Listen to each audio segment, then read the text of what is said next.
नमस्कार दोस्तों, स्वागत है आपका हमारे YouTube चैनल जरधारी क्लासेस में। दोस्तों, यूकेपीएससी कनिष्ठ सहायक एग्जाम 2023 के लिए हिंदी व्याकरण का आज ये तीसरा लेक्चर है और इस तीसरे लेक्चर का जो आज टॉपिक है हमारा वो है तत्सम तद्भव शब्द।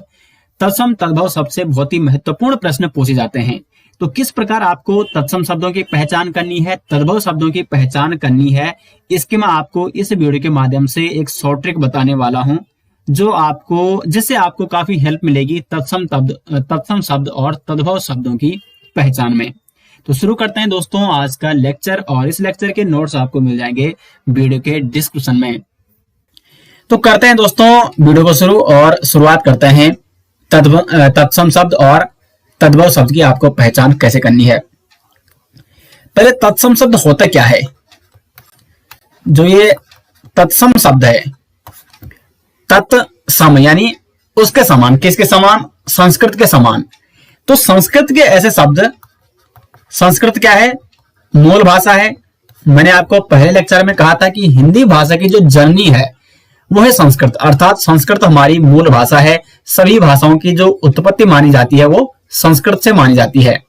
तो संस्कृत अर्थात हमारी मूल भाषा है, और संस्कृत के जो समान शब्द होते हैं उन्हें ही कहा जाता है तत्सम शब्द। अर्थात संस्कृत के जो शब्द जिनका प्रयोग हम ज्यों के त्यों करते हैं, यानी उसी प्रकार से उनका प्रयोग हम अभी भी करते हैं, तो उन्हें कहा जाता है तत्सम शब्द।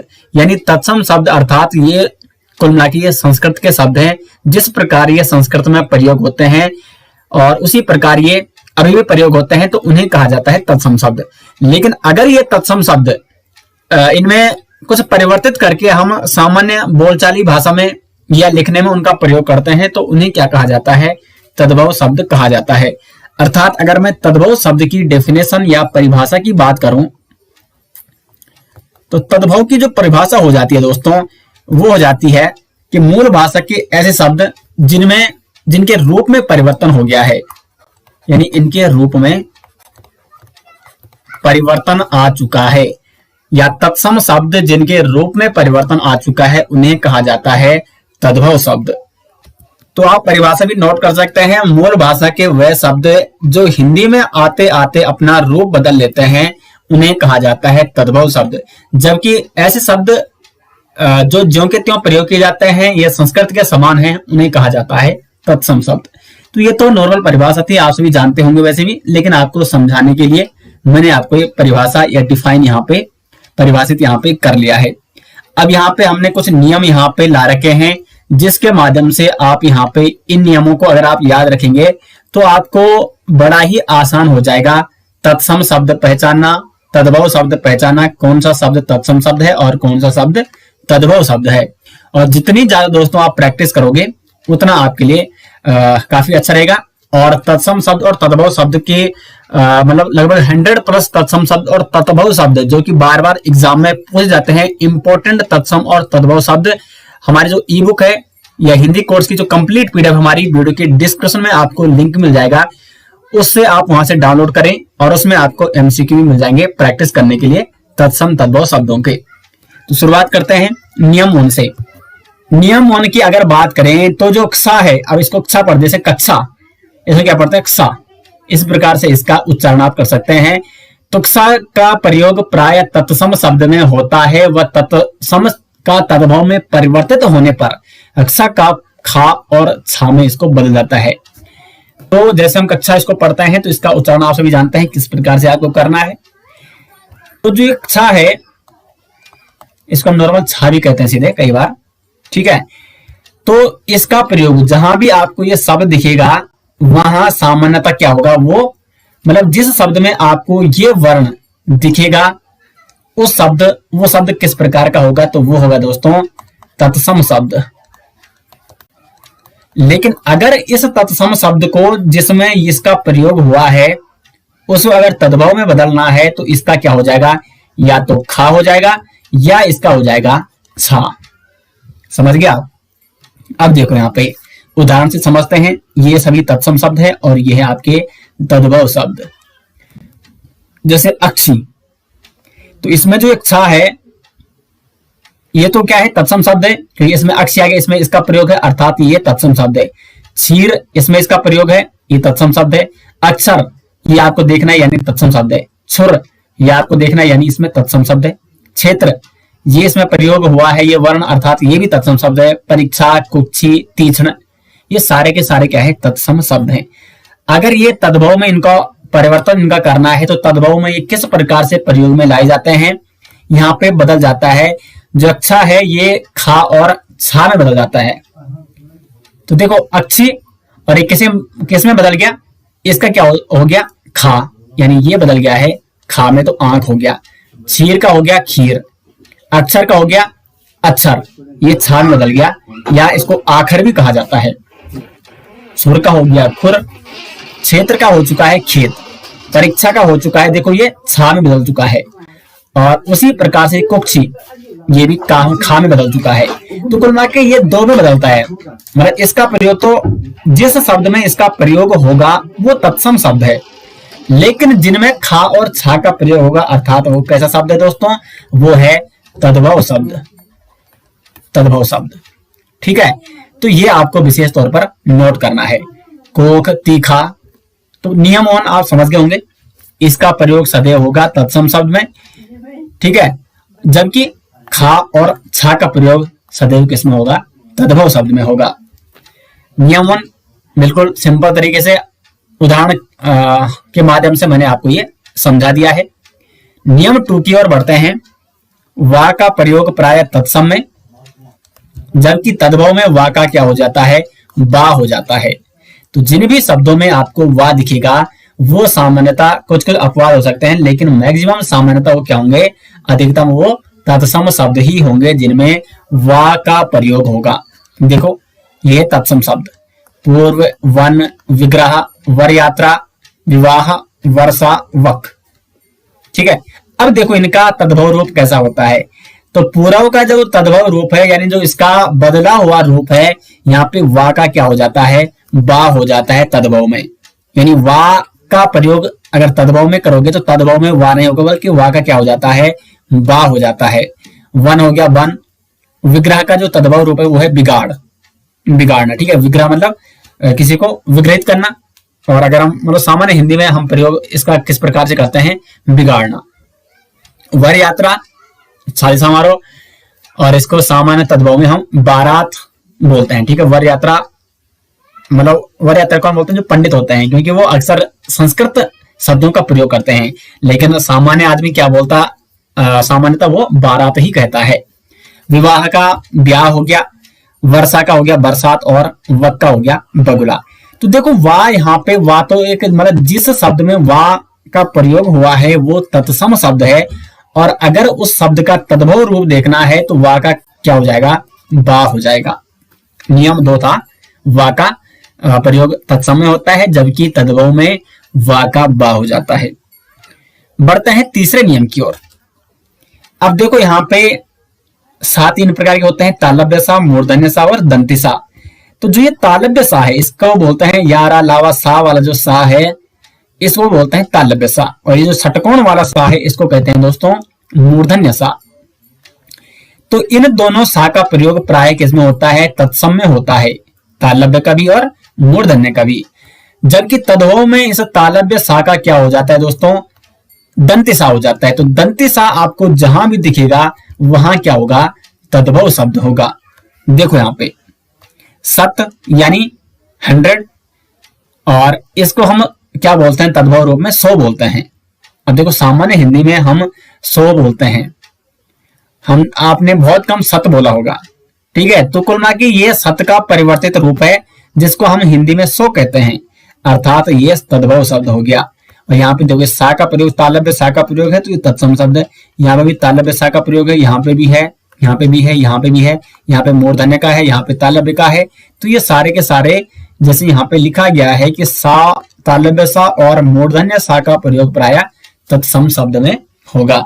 अब इनका तद्भव कैसे होगा, तो यहाँ पे जो आपका क्या है, ये तालव्य सा है और साथ साथ जो ये मूर्धन्य सा है इनका क्या हो जाता है, तद्भव में दंती सा हो जाता है। तो शिक्षा का हो गया सीख, श्यामल का हो गया सांवल, सुंड का हो गया सूंड, मतलब सा में यहाँ पे क्या हो रहा है, परिवर्तन हो रहा है। श्वेत का हो गया सफेद, दंत सा में। अषाढ़ जो यहाँ पे ये मूर्धन्य सा है, ये किस में परिवर्तित हो जा रहा है? दंती सा में परिवर्तित हो जा रहा है। और आशा का हो गया आस। तो इस प्रकार से नियम 3 आप बड़ी आसानी से समझ गए होंगे कि किस प्रकार आपको तत्सम शब्द और तद्भव शब्द की पहचान करनी है। यानी दंती सा होगा तो वो तद्भव शब्द है, और तालव्य और मूर्धन्य सा होगा तो सामान्यतः वहां पे तत्सम शब्द ही होगा। कुछ अपवाद हो सकते हैं जरूर, तो वो आपको जितनी आप प्रैक्टिस करोगे तो उतना आपको अपवाद का भी पता चलेगा। नहीं तो एक लेक्चर में बीच में जरूर लेके आऊंगा कि अपवाद जो होते हैं वो किस प्रकार से, आपको कौन कौन शब्द अपवाद हो सकते हैं, कई बार देखा गया है। और कुछ अपवाद शब्दों के बारे में हम इस वीडियो में जरूर चर्चा करेंगे। और नहीं तो फिर भी मतलब कुल मिला के इस वीडियो में कुछ अपवाद शब्दों के बारे में जरूर चर्चा करने वाला हूं।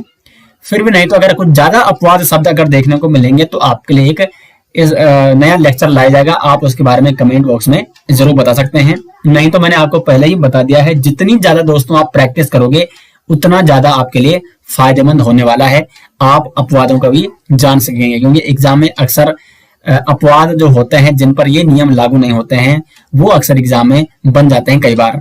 ऐसा नहीं कि ये नहीं बनते हैं, ये भी कई बार बनते हैं, लेकिन कुछ कंफ्यूजिंग क्वेश्चन कई बार एग्जाम में बन जाते हैं। तो इसलिए आपको अधिक से अधिक प्रैक्टिस करनी है, और प्रैक्टिस करने के लिए आप उस ई बुक को जरूर डाउनलोड करें जो आपके लिए बनाई गई है। वीडियो के डिस्क्रिप्शन में लिंक आपको मिल जाएगा। नियम 4 की ओर बढ़ते हैं। री तथा स्रा का प्रयोग होगा सदैव तत्सम शब्द में। यानी जिन शब्दों में री और स्रा आपको दिखेगा वो आपको कर देना है तत्सम शब्द, जबकि तद्भव में री का क्या हो जाता है? रा हो जाता है, और स्रा का हो जाएगा दंती सा। यहाँ पे उदाहरण देख लो। श्रृंगार, स्रा का प्रयोग हुआ है। श्रेष्ठिन, स्रा का प्रयोग हुआ है। श्रावण, स्रा का प्रयोग किया गया है। आश्रय, रिक्ष, री का प्रयोग हो रखा है। ऋतु, यहाँ पे री का प्रयोग हो रखा है। तो ये सभी क्या शब्द हैं? तत्सम शब्द हैं। अब देखो, जब ये जिसमें स्रा होता है तो उसका तद्भव में क्या हो जाता है? उसका हो जाता है, स्रा का क्या हो जाता है? सा हो जाता है, जबकि री का क्या हो जाता है? रा हो जाता है। तो देखो, श्रृंगार का क्या हो गया? श्रृंगार हो गया। दंते सा में स्रा बदल चुका है, परिवर्तित हो चुका है, रूप इसका परिवर्तित हो चुका है। श्रेष्ठिन का हो चुका है सेठ, श्रावण का हो चुका है सावन, और आश्रय का हो चुका है आसरा। अब देखो यहाँ पे री किसे बदलेगा? री का हो जाएगा रा, तो रिक्ष का हो चुका है रीच। अब देखो यहाँ पे देखो, मैंने आपको नियम फर्स्ट क्या बताया था? ये देखो, थोड़ा पीछे चल लेते हैं। नियम फर्स्ट था कि जो छा था इसका खाया छा में बदल जाएगा। अब यहाँ पे भी उसका प्रभाव देखने को मिल रहा है। ये था यहाँ पे रिक्ष, तो रिक्ष जो ये किस में बदल गया? छा में बदल गया। तो ये यहाँ पे ये बदल गया इसमें, क्योंकि इसका प्रयोग सदैव तत्सम में होता है, लेकिन तद्भव में ये छा में बदल जाता है। तो रिक्ष हो गया रीच। तो यहाँ पे दोनों में बदलाव देखने को मिल रहा है। ऋतु, तो री का यहाँ पे री हो गया। अब देखो, यहाँ पे एक नोट करने वाली बात है जो अक्सर एग्जाम में बनता है। आपने नियम क्या पढ़ रखा है कि री तथा स्रा का प्रयोग सदैव तत्सम में होगा, लेकिन जैसे मैं अपवादों की ही बात कर रहा था, उस हिसाब से जो ये श्राप शब्द है ये कैसा शब्द होना चाहिए जरा बताइए। क्योंकि नियम आपने पढ़ा है री तथा स्रा का प्रयोग तत्सम में होगा, तो स्रा उस हिसाब से श्राप क्या होना चाहिए? इसमें स्रा का प्रयोग किया गया है, यानी इसका प्रयोग किया गया है, तो इसको होना चाहिए तत्सम शब्द। लेकिन दोस्तों आप गलत हो, आपका नंबर कट जाएगा। ये तत्सम शब्द नहीं होता है, जबकि श्राप क्या होता है? तद्भव शब्द होता है। और श्राप का अगर तत्सम रूप की बात की जाए तो तत्सम रूप इसका हो जाता है साप। तो ये मोस्ट इंपोर्टेंट, इसको आप नोट कीजिए, क्योंकि अक्सर कई बार ये एग्जाम में क्वेश्चन बन चुका है और कई अभ्यर्थी इसको गलत करते हैं, क्योंकि उनको साप तद्भव लगता है और श्राप लगता है तत्सम। लेकिन श्राप क्या होता है? तद्भव होता है, और श्राप का जो तत्सम रूप है, जो शुद्ध रूप है, वो है साप। ठीक है, तो ये पॉइंट आपको जरूर नोट करना है। ये एक अपवाद है इसका। आगे बढ़ते हैं नियम 5 की ओर। नियम 5 क्या कहता है? तो नियम 5 कहता है, ये कहता है दोस्तों, त्रा और आधा रा का प्रयोग प्राय तत्सम शब्दों में होता है। तो देखो कैसे होता है, देखो यहाँ पे त्रा है पोत्री, त्रा का प्रयोग ये तत्सम शब्द है। पुत्र, पुत्र, त्रुट, सूर्य, आधा रा का प्रयोग। वैसे मैक्सिमम जो आधा शब्द होते हैं ना, वो अधिकांशतः ये देखने को मिला है कि तत्सम रूप में वो होते हैं। सर्प, भ्रातृ, भ्रमर, ये सभी तत्सम रूप हैं। और पौत्री का हो गया पोती तद्भव, पुत्र का पूत, पत्र का पता, त्रुट का टू, यानी त्रा का ता और क्या हो जा रहा है, टा हो जा रहा है तद्भव रूप में। सूर्य का सूरज, सर्प का सांप, भ्रातृ का भाई और भ्रमर का भौरा हो गया। तो कुल मिला के क्या है, इसका कंक्लूजन क्या निकलता है, त्रा और आधा रा का प्रयोग सदैव किसमें होगा, तत्सम शब्दों में होगा।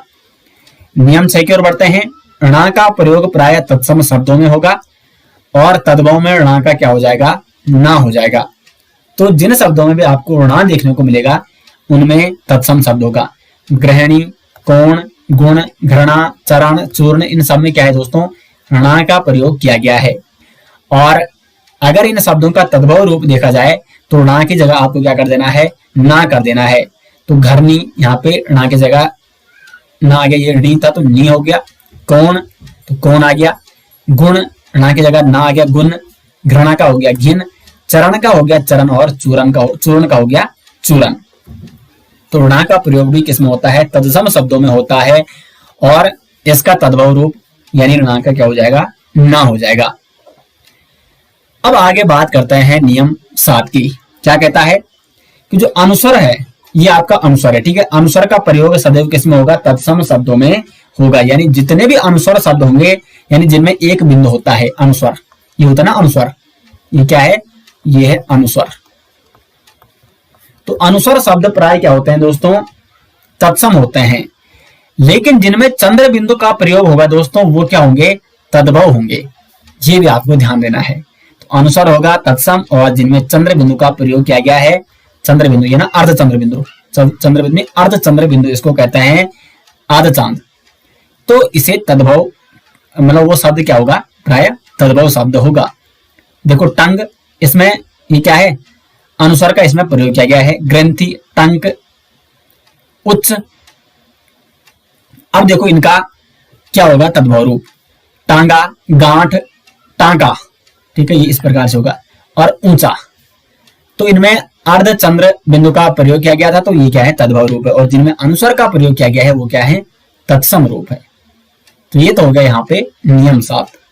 और नियम 8 क्या कहता है, ऐसे शब्द जिनमें आधे अधूरे वर्ण हो वो भी प्राय तत्सम होते हैं। मैंने आपको ऊपर भी बताया था यहाँ पे कि इसमें अर्ध रा का प्रयोग किया गया था ना, तो मैंने यहीं पे आपको बता दिया था कि जो मैक्सिमम शब्द होते हैं सामान्यतः जिनमें आधे अधूरे वर्ण होते हैं वो भी क्या होते हैं, तत्सम शब्द ही होते हैं। अकार्य, इसमें आधा रा का प्रयोग है। उपाध्याय, इसमें आधा धा का प्रयोग है। ओष्ठ, इसमें अर्ध और ये षटकोण वाला सा यानी मूर्धन्य सा का प्रयोग किया गया है। कर्पूर, आधा रा का प्रयोग। जन्म, आधा ना का प्रयोग इसमें। पकवान, इसमें आधा का और आधा ना का प्रयोग है। तो अकार्य का तद्भव हो गया अकाज। उपाध्याय का हो गया ओझा। ओष्ठ का हो गया होठ। कर्पूर का हो गया कपूर। जन्म का हो चुका है जन्म और पकवान का हो चुका है पकवान। तो ये 8 नियम है दोस्तों, अगर आप इनको फॉलो करते हो तो मैक्सिमम जितने भी तत्सम और तद्भव शब्द होते हैं उनको पहचानने में आपको बड़ी ही आसानी हो जाएगी। अब कुछ यहाँ पे बात करते हैं कुछ अपवाद, जैसे मैंने आपको पहले ही बीच में कहा था वीडियो में कि कुछ अपवाद शब्दों के बारे में हम जरूर यहाँ पे चर्चा करेंगे। लेकिन दोस्तों जो यहाँ पे पॉइंट यहाँ पे ये है कि आप तत्सम शब्द और तद्भव शब्दों को बड़ी आसानी से सही तभी कर पाओगे जब आपने प्रैक्टिस की होगी। तो इसके लिए दोस्तों ये सारे नियम आपको डिटेल्स में हमारे जो ई बुक है, जो हिंदी कोर्स की संपूर्ण, वीडियो के डिस्क्रिप्शन में आपको लिंक दिया गया है, वहां से उसको डाउनलोड करेंगे। और एग्जाम में जो बार बार प्रश्न बनते हैं, जो इंपॉर्टेंट प्रश्न है 100+ प्रश्न उसमें आपको देखने को मिलेंगे। क्योंकि अगर 100 प्रश्न में यहाँ पे लिखने लग जाऊंगा और आपको बताने लग जाऊंगा तो वीडियो बहुत लंबी हो जाएगी।